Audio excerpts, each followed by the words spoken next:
talaga ang tunay na mga boses, no, in this web of international syndicate.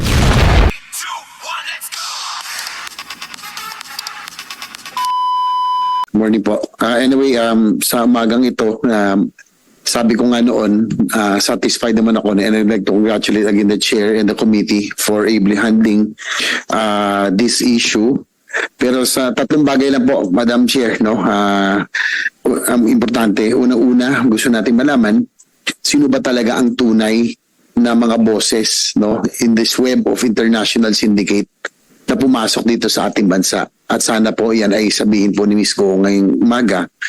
Pangalawa, sino, muli nabanggit na, sino mga tumulong na pribado man o nasa gobyerno para siya po ay tumakas, dahil hindi na po pwedeng maulit ito na tayo po ay binabastos sa sariling bansa, nakatulong ang ilang mga nasa ahensya ng ating pamahalaan.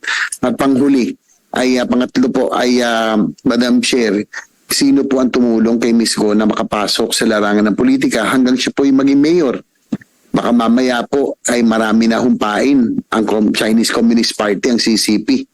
Dahil po sa ating dispute, mamaya sa iba't ibang lugar ay nakapasok na rin po pa sila. So yung tatlong bagay lang po ngayong umaga, alam ko po ay marami pa akong magtatanong, pero sana po ay masagot po ito ni Ms. Go sa umagang to. Maraming salamat.